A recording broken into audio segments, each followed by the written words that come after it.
This afternoon, the bill on reform in the Senate failed to move forward. It may still see the light of day at some point, but at the moment it's stalled in the Senate.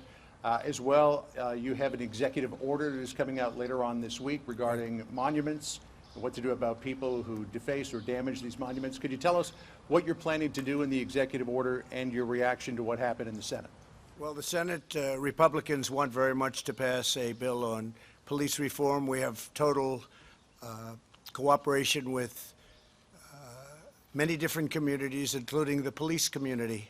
They want it very much to happen themselves because there are things that they agree to that they would like to agree to, and they would love to have it agreed to formally.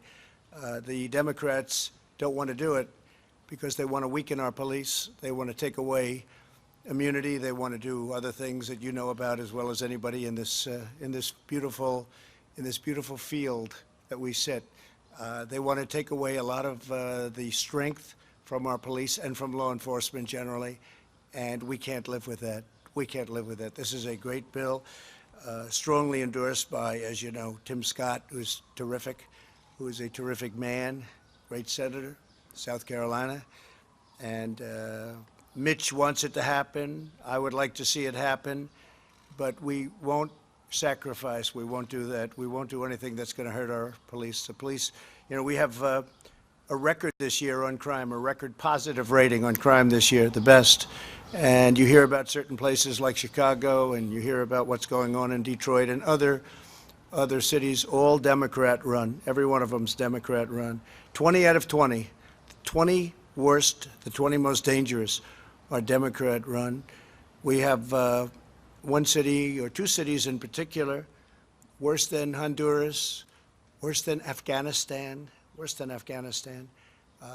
and these are cities within the United States, Democrat-run, radical left-run. You see what's going on in Seattle. You see what's going on in other places. Seattle, of all places, who would even think that's possible? 20 out of 20. The Democrats want to weaken very substantially our law enforcement and our police. And frankly, they want to defund largely, at least largely. There are some that want to defund and abolish our police, if you can believe that. And we're not letting that happen. So if nothing happens with it, it's one of those things. We have different philosophies. They want open borders. They want sanctuary cities. We don't. As far as your second question, I think that we're going to have a very strong executive order, but we already have very strong. We have the Monuments Act already, which means 10 years in jail. But I think we're going to consolidate various things. We're going to come out with a very strong executive order, and I should have that by the end of the week, which is fast approaching. We're going to have it a very powerful statement. We've arrested numerous people, as you know, for what took place outside of Washington. In addition, the FBI is investigating hundreds of people throughout the country for what they've done to monuments, statues, and even buildings. So we have very strong laws already on the books. I mean, we have a law that's 10 years. It's 10 years. That's a long time to have fun one night. I think many of the people that are knocking down these statues don't even have any idea what the statue is, what it means, who it is. When they knock down Grant, when they want to knock down Grant.